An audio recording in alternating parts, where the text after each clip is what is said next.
मगाशी नाव घेतलं अश्वत्थाम्याचं. अश्वत्थामा इतका मूर्ख झाला वैचारिक पातळीने. त्याचा मूर्खपणा टोकाला गेला आणि अश्वत्थाम्याने पाची लेकरं द्रौपदीची झोपीत कापली.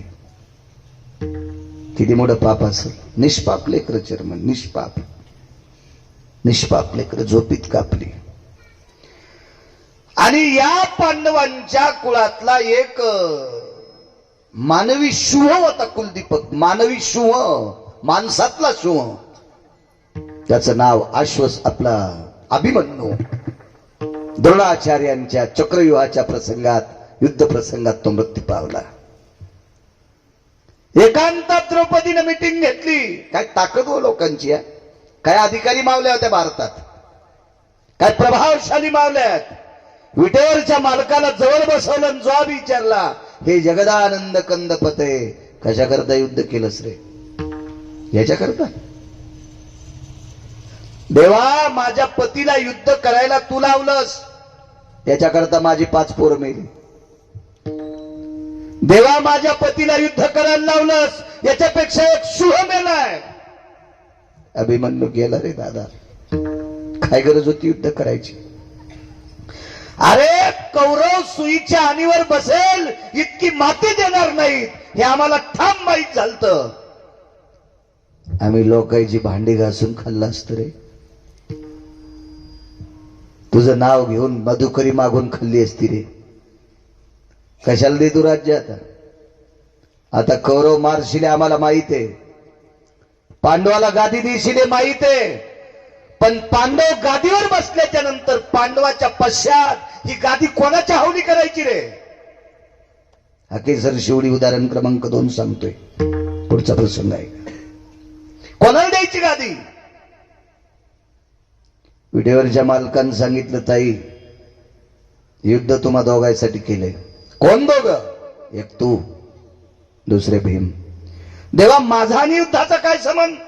ऐक ताई, ज्या दिवशी दुर्योधनाने दुःशासनाला पाठवून तुझे केस धरून ओढीत आणलं होतं आणि त्यानं मांडीवर बसवलं, त्या दिवशी तू पण केलतास.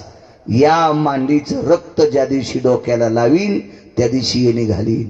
ताई, युद्ध जर केलं नसतं तर दुर्योधनाची मांडी फुटत नव्हती, आणि दुर्योधनाची मांडी फुटली नसती तर तू जोपर्यंत जिवंत आहेस तोपर्यंत तुझे केस मोकळे राहिले असते.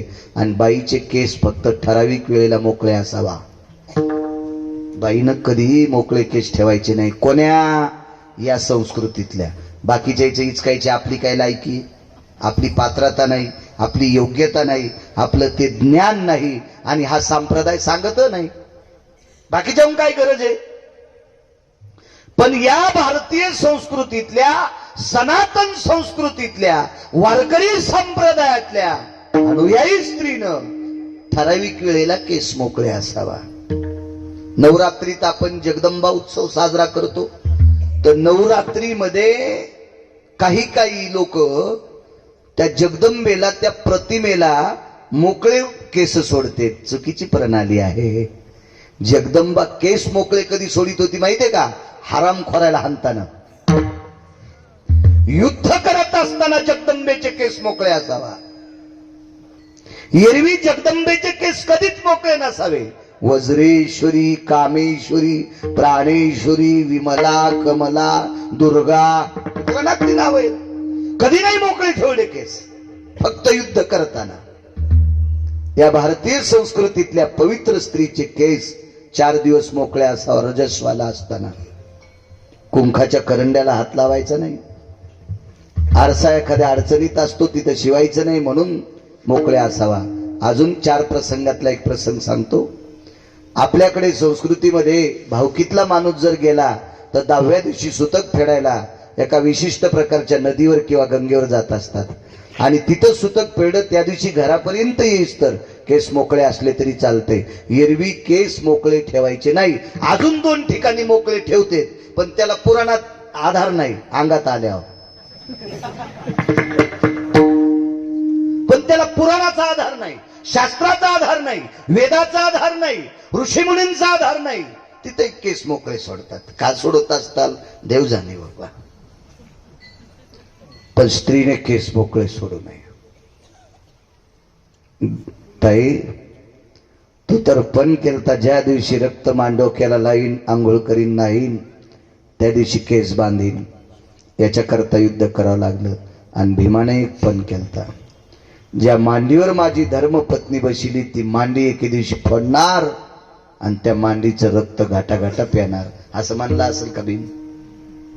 भागवतकारांनी वाचून सांगितलं पाहिजे, कॅशेट उघडल्यावानी नाही केलं पाहिजे. कारण पांडव माळकरी होते आणि माळकरी माणसं हरामखोराचं रक्त कसं पेतील? भीमाचा पण होता, यती जन्नू जंघा ललाट प्रपटले तिलकोती जायते. ज्या मांडीवर एक पवित्र स्त्री नालायकानं पापात्मक वासनेनं बसवली, ही मांडी एके दिवशी फोडणार आणि त्या मांडीतून निघालेल्या रक्ताचा तिलक लावणार, समुद्र स्नान करणार आणि तिथून पुढे गंध लावायला सुरुवात. भीमा, अविरत जर तुम्ही पांढऱ्या कपाळाचे राहिले असता याची लाज मला होती. माझी बहीण केस मोकळे सोडलेली असती याची लाज मला होती. याच्याकरता युद्ध केलंय. दादा, या दोन गोष्टीची लाज सांभाळण्यासाठी युद्ध केलं आणि आता खुर्ची बसायला कोण आहे? गेला ना आमचा दिवाळी जून. तुम्हाला एक सांगू का, वाऱ्यामध्ये बुड झाडाचं मोडलेलं कितीतरी उत्तम, पण वाऱ्यामध्ये झाडाच्या सगळ्यात जर फांद्या उडून गेल्या आणि चेअरमन बुड जर शिल्लक राहिलं तर बुडाला दुःख असते. बुड या शब्दाचा अर्थ बाप आणि फांद्या या शब्दाचा अर्थ लेकर. लेकर गेल्यावर बापाला आनंद असतो का? बुडाला किडा लागला सगळे जातील, पण फांद्याला किडा लागल्यावर, फांद्या गेल्यावर बुड निसतं राहिल्यावर काय कामाचं? देवा काय करायची रे आम्हाला गादी? ताई काळजी करू नकोस. 4.5 महिन्याचा गर्भ तुझ्या एका सुनबाईच्या पोटात आहे, तिचं नाव आहे उत्तरा. तिचा झालेला मुलगा या गादीवर बसेल. गुप्तचर बाजूलाच होता. लगेच दुर्योधनाच्या कानात फोन, राजकुमार अश्वत्थाम्याने 5 मारली. अश्वत्थामा किती नालायक मी म्हणत नाही, देहूतले मालक म्हणतात. तुका म्हणे अंगी राखिली दुर्गंधी, तुका म्हणे अंगी राखिली दुर्गंधी, तुका म्हणे अंगी राखिली दुर्गंधी. अश्वत्थामावती पांडव पुत्र, अश्वत्थामावती पांडव पुत्र, अश्वत्थामावती पांडव पुत्र. तुका म्हणे अंगी राखिली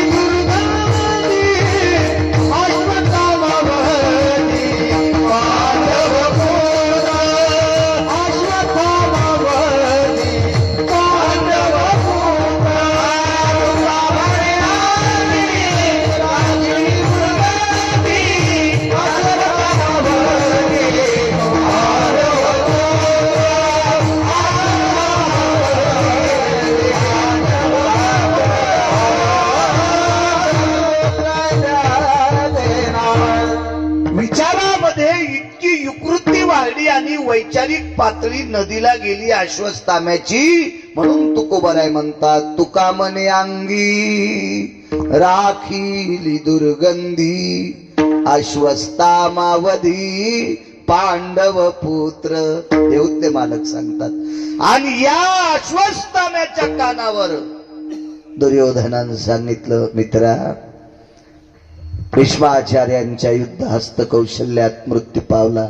तो 5 मारलेस, 1 जिवंत आहे. आणि ह्या नालायक अश्वत्थाम्याने उत्तरेच्या अंगावर ब्रह्मास्त्र टाकलं. उत्तरेच्या अंगावर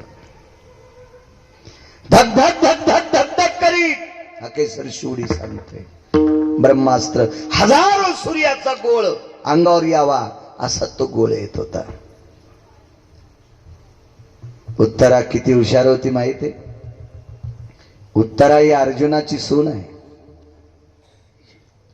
महाभारतातल्या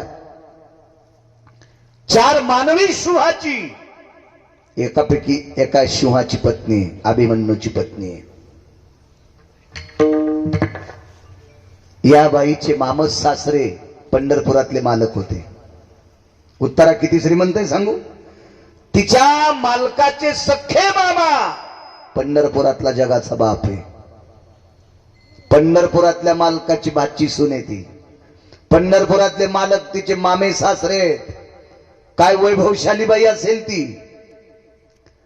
आणि तिची सख्खी सासू पंढरपुरातल्या मालकाची सख्खी बहीण आहे. त्याच्या पुढचं पहा ना, पुढचं उत्तराई सकाळचा नित्यनेम आटपल्याच्या नंतर सासूचं जेवढं काम असेल तेवढं काम करायची सुभद्रेचं. आणि काम आटपल्या विचारायच्या आत्याबाई काही काम. तीन सांगायचं आता 2-4 घंटे काहीच काम नाही. तितक्या टायमात द्रौपदीकडे जात होती. द्रौपदी ही सावत्र सासू. पण उत्तरा ही जास्तीत जास्त संपर्कात द्रौपदीच्या होती.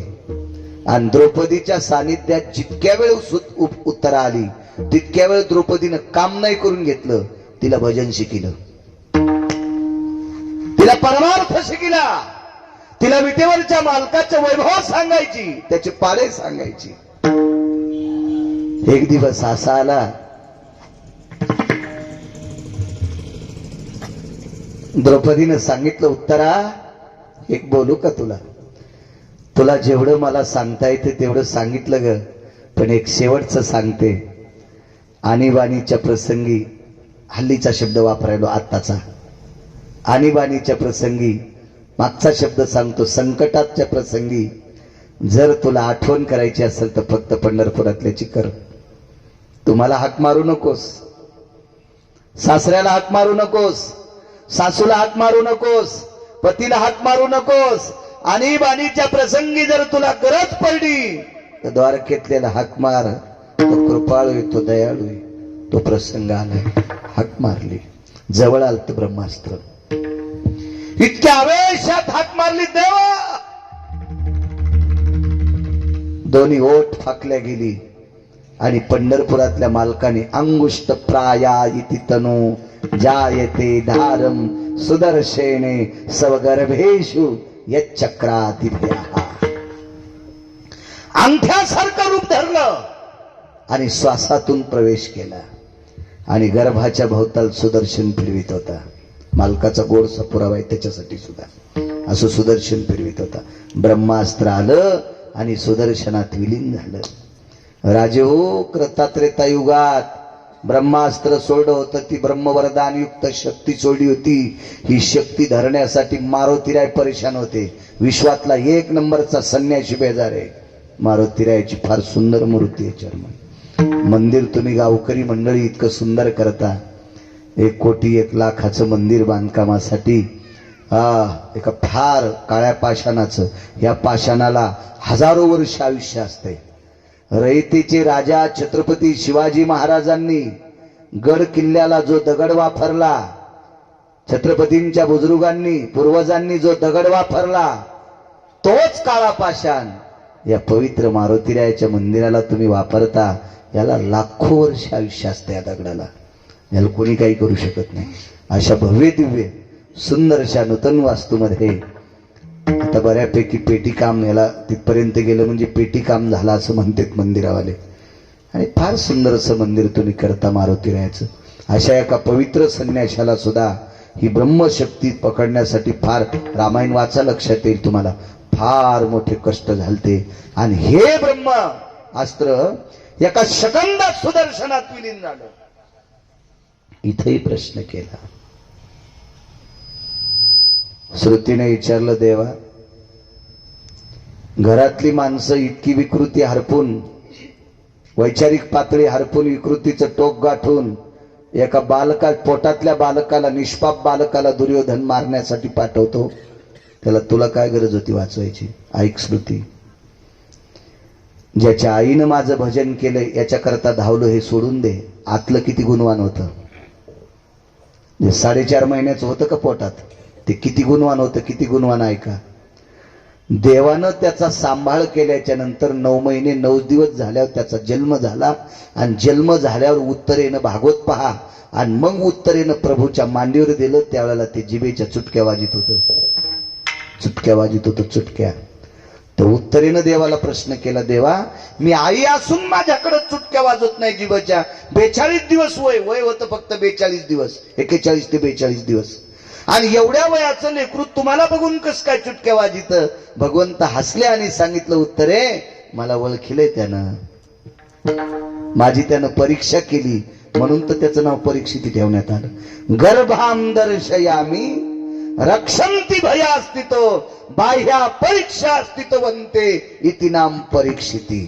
मला सांभाळणारा हाच जगाचा बाप आहे, त्याची बाहेर आल्या परीक्षा केली म्हणून त्याचं नाव ठेवलं राजाधिराज परीक्षिती महाराज. श्रुतीला सांगितलं, श्रुती याच्या आईनं माझ्यावर किती प्रेम केलंय, माझं किती भजन केलंय, तिचा जीव सांभाळण्याकरता धावलोय, इतकं सोडून दे. हे पोटातलं निष्पाप इतभर लेकरू सुद्धा माझ्यावर इतकं प्रेम करतंय, याच्याकरता हाक मारल्याकरता मी धावतोय म्हणून मालक पहिल्या कडव्यात म्हणतात,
प्रसंग मांडतो तुमच्या पुढे, मग पूर्णविराम करू. तसा 7 मिनिटात आपला ठरलेला टाइम संपतो. 10-5 मिनिटं पुढे गेलं तर काय मग मीटर जळायलं, तुम्ही बसले तर तुमचं काय जळायलं. हे रितरी भंगिरी कोपऱ्या कापऱ्याला मोबाईल इचकीत बसलेत ना गाऱ्या गुऱ्याचे. काय त्याच्या घरी काय काय लय सोन्यास थोडाच पाऊस पडणार आहे ना, आपल्या इथं कुठं धुपण घुसणार आहे चर्मन.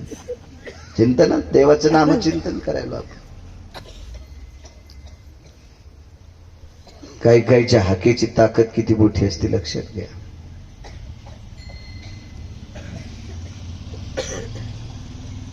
गांधारी ही चिखलाच्या हत्तीवर बसून आल्या. गांधारीला साधं म्हणायचं नाही बरं. गांधारी फार अधिकारी स्त्रियांच्या यादीत आहे. गांधारी सामान्य आहे का गांधारी? गांधारीनं चेअरमन शाप दिल्यावर पंढरपुरातले सगळे पंढरपुरातल्या मालकाचे पोरं मेले. एकच वाचलं, फक्त एकच, त्याचं नाव होतं वज्र. बाकी चट मेले. 56 कोटी यादव मेले. देवाचे पोरं मरते जिच्या शब्दात. तिचा शब्द साधा असेल का? ती काय दुसऱ्याच्या गोठ्यातलं शेण चोरणारी होती का? दुसऱ्याच्या तुरीच्या शेंगावर पिणारी होती? कोण होती गांधारी? विश्व जगात मालक पाहत नाहीत, दिसत नाहीत, याच्याकरता जग पाहिलं नाही. सामान्य होती का गांधारी? पंढरपुरातल्या मालकांनी तिचे पोरं मारण्यासाठी दुर्योधनाच्या कमरेला फुलाचा हार गुंडाळला. कोण भेटलो तरी वाटत? सुदामा नावाचा माळी होता. गांधारी म्हणली सुदामा नावाचा माळी नव्हता, द्वारकेतलं काळ होतं. त्यानं केला आगावपणा आणि शाप दिला, मै काय मारतो, तो एकही वाचणार नाही. मैरेक नावाची दारू पिऊन मेले. आताच्या दारूला काय म्हणतात आपल्याला काही माहित नाही, पण हिला मैरेक नावाची मदिरा म्हणत होते. आपल्याला काही संबंधच येत नाही त्या दुकानाचा, त्याच्यामुळे नाव कशाला पाठ करायचे. मध्यानाम मैरेक खालीवरी झाल्यावर स्वर जातो बघा, असं होतं एकदा. तुमची पण बेजारी झाली. विढाला विढाला विढाला विढाला विढाला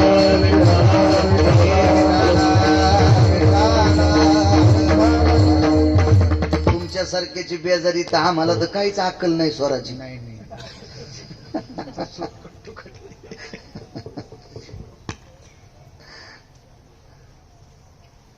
आणि हल्ली गुणीजनांचा प्राण झालाय साऊंड. शाहीच्या पानाला आवाज दिला की असं गोडवा, असं मस्त छानस वाटतं. चांगले वस्तू वगैरे सगळ्या ओरिजिनल आहेत त्यांच्याकडे सुद्धा, चांगले छान.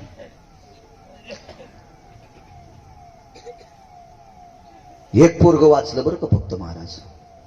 कशामुळे वाचलं? त्याला एका वारकऱ्याचा प्रसाद खायला भेटला इजुबा. त्या वारकऱ्याचं नाव होतं सुदामदेव. चिमुटभर पोहे खायला भेटले. काय यमाची मायवेली, वारकऱ्याचा प्रसाद खाल्ल्यावर त्याला मारतोय. त्याचं नाव होतं वज्र. वज्र वज्र वारकरी तसाच लागत ना.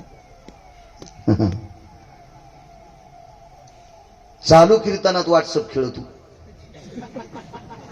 हराम खोरा, तुला कोण्या नरकात टाकाव देवाला कळणार नाही. तू ह्या महाराजाला फसव, आमच्यासारख्या गायल्या गुंग्याला. तू पंढरपुरातल्याला फसवी वैरी सुंबळ्या. हा, त्यानं रावणाला दुपारा 2:18 आपटू हाणलंय. तुला तर घरात घुसू आणीन. वारकरी वारकरी होता. त्या वारकऱ्यावर देव किती प्रसन्न चेअरमन. देवाला सासरवाडीतून आलेल्या धनानं त्या वारकऱ्याचं गाव सोन्याचं केलं आणि उरलेल्या सोन्यात त्या वारकऱ्याचा मसनवाटा पण सोन्याचा बांधला. हे वापस आणू नका म्हणले सोनं, मसनवाटा सोन्याचा करा. आणि त्या वारकऱ्याचा प्रसाद खाल्ल्यावर एक पोरग वाचलं, वज्र नावाचं. सगळे मेले. कोणाच शापानं? गांधारीच्या. हाकेसर शिवडी सांगतोय. या गांधारीच्या 100 कार्ट्याने चिखलाचा हत्ती तयार केला. त्याच्यावर बसून बाई वाण द्यायला गेली.